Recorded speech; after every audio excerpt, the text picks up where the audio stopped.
Hey, good morning, everybody. This is Chris here, Bettertradr, with our fast money trades. It's the London close on October 7th. Thanks for joining me. We'll cover trades we had yesterday. We had some two pretty damn good ones yesterday. And we'll take a look at the markets today and see if we have anything that has a high probability for today. First thing I wanted to show you was the USD CAD. Which we got in right around here at this point here. And you could see going into Trump's announcement, somebody kind of caught wind of this thing and it got close to our stop, but didn't hit it. And then, like I said, with my stops, it's a dynamic stop. So I have a hard stop at 2R, 2 times the risk, but my soft stop is here because a lot of times what market makers will do is they know there's liquidity around, these pin bars and these areas of support and resistance. So they see that liquidity there, like, it's shooting ducks. It's so easy for them. So I don't have my stop right here. And my principles here is if it closes below this on the time frame that I'm trading, or if it's a riskier move, I'll look at a 5-minute chart. Then I'm out of there. So I manually close it, but it didn't hit it either way. Spiked up. We got out here at 13 before the turnover, and basically it came down to the 13 here, and I'd missed it. And by the time I looked at the charts, it was already way past it. So I wasn't about to get in with a worse position than I had left with.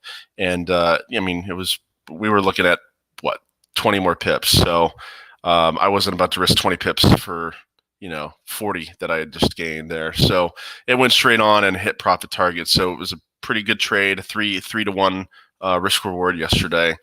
The other one we had, some of you might still be in this one. Actually, I got out of it at 80, and it spiked, dropped, and it's kind of just sitting here in this level here. So I got out before the end of the day here at, I think it was 73 or 74, and then came back to the level, and I got in, spiked up to 80, and it kind of just sat there. So I got out at this area right up in here. Probably would have given some of you a scare if it went down into here, but actually the trade's still valid. I mean, I think this is a very, very good level of support. And I just don't think this thing's going to move anytime soon here. So you're probably going to be holding on to this thing for a day or two if you want to continue to trade it. But if you want to get out, makes sense to me too. So that's what we had for today, for yesterday. So it was a very successful day. In terms of today, the big news we have is the FOMC minutes coming up here in about a little less than 3 hours. So I think the markets are pretty subdued right now until that comes out. We might be able to get a quick little scalp in, but really nothing market moving is going to come till that. I would anticipate some volatility for the first 5-10 minutes for FOMC. For the minutes, and then I think it'll subdue and continue whatever direction this thing plans on going. So Trump overnight is trying to flip-flop to undo the blow to the markets. So they're talking a airline deal and a separate stimulus deal. So not a big package, but individual one-off deals. We'll see if the Democrats bite that. Canadian dollar losses in crude oil, but did regain against the dollar. Euro rebounds to mid 117s. More local restrictions are imposed, so the euro might be primed for a drop here. Pound underperforming with a no trade deal bet staying on the table, so that's concerning. Risk positive tone in general with Trump. So the yen is seeing a little bit of a retrace. Dovish RBA continues to weigh on the Aussie, although it did regain some ground there. So that's what we have going on market-wise.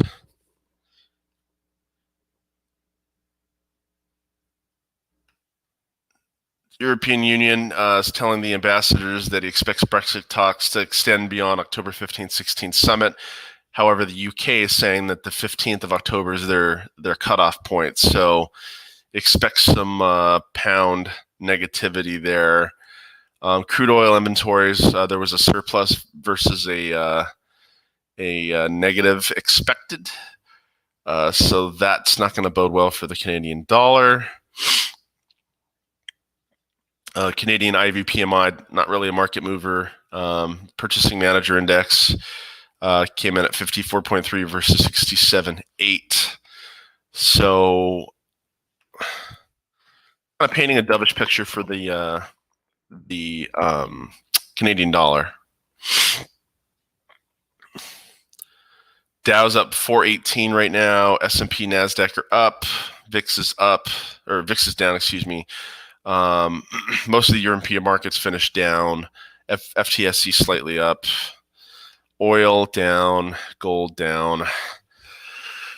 So that brings us to kind of what we're going to trade today here. So I'd be looking for something negative for Canadian dollar for sure. And in fact, I think I found one right here. You see a break here of the high of the day.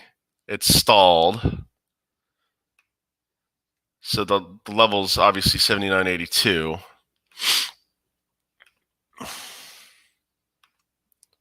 Put the level right in there. Let's go down to a smaller time frame. I want to see kind of what this did when it went down. And it kind of stalled, but nothing power moving on the downward trend. You did get this nice little downward bar right here, but you can see it's slowly eking up here towards the figure. I would anticipate that it hits the figure before it takes a drop down here, but Canadian dollar definitely weakish. But the CAD yen could be a good little one to watch. Like I said, I'm pretty bearish on the CAD right now. Let's see if there's anything a little bit more appetizing here, because that pair generally moves small or short. It doesn't move very fast, and I'd be worried about that going into FOMC minutes. Let's see. I still think that the US yen has some more appreciation to go. I think that thing's going up to like 106.70 is where I would anticipate it.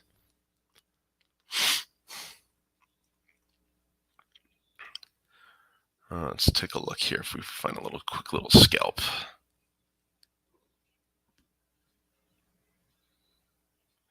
That's not going to move. Sorry, guys. Looking for something that, like I said, we can really give us some legs here.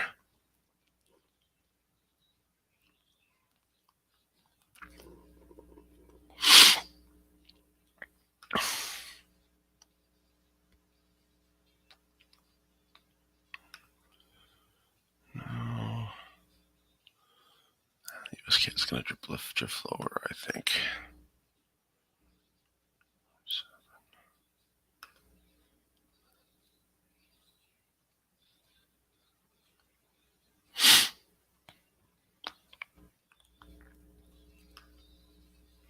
Take a look at pound Aussie. That's an interesting one.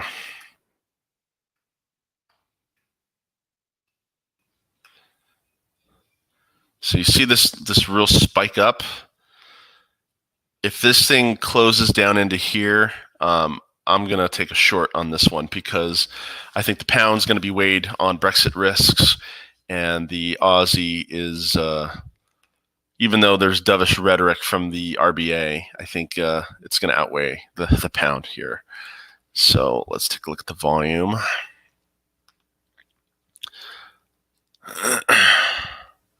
So the point of influx is right up in here at 8,100 at the figure. But like I said, whenever you see a real fast spike up here, it's usually to catch some people. So like I said, I want to see if this thing closes down into here. 15-minute would be good. I'm definitely going to go short. And target, I'd be looking at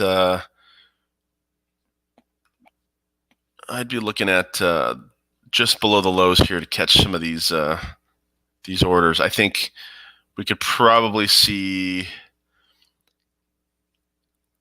We'll probably see a move down here into 179.82 is what I would anticipate. And then honestly, the stop would be right above here. So we're not looking at a huge stop. So my hypothesis is that this thing won't keep going. It's going to go down. So if it goes up and passes this on this chart, I'm not interested anymore. And that would be, let's see. Interesting.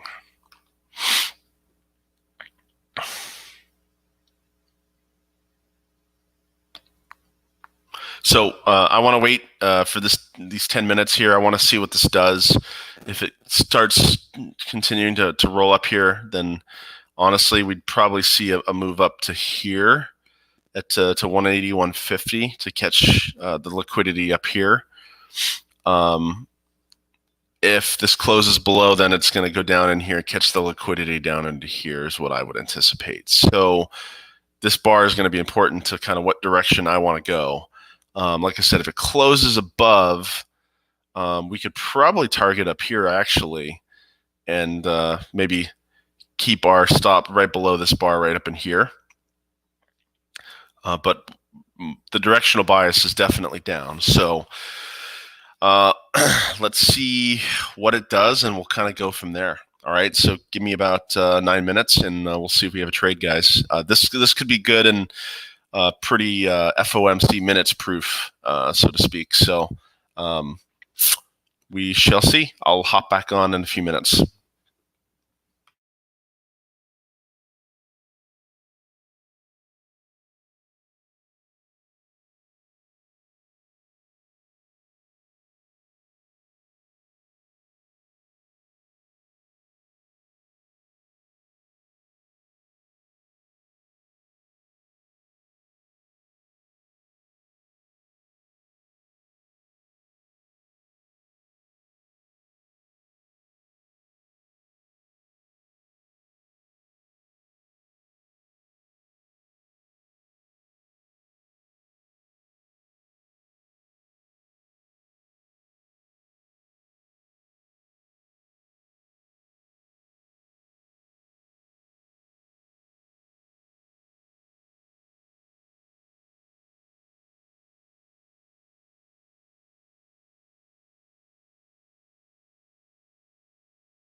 So we're back into it.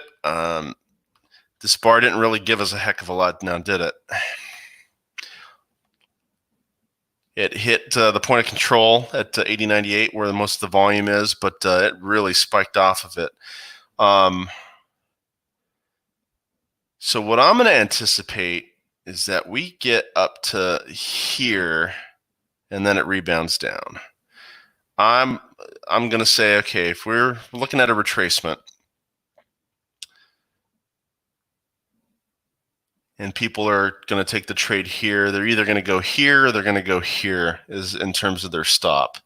So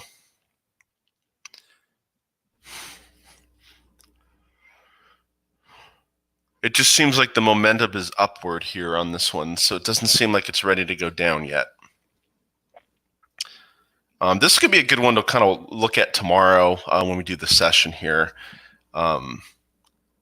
But you know, when I'm in doubt, I'm just gonna I stay out. I'd like to watch and see kind of what happens. Once again, I think there'll be a short little bounce here. There'll be a bounce here, and then it'll roll downward. If I were to guess what's going to happen here, so you know, just for fun here, I'm going to put a little. Let's put an order in at 49.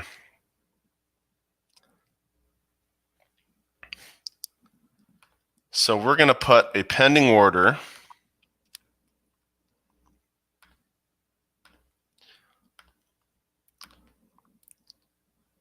at 81.49.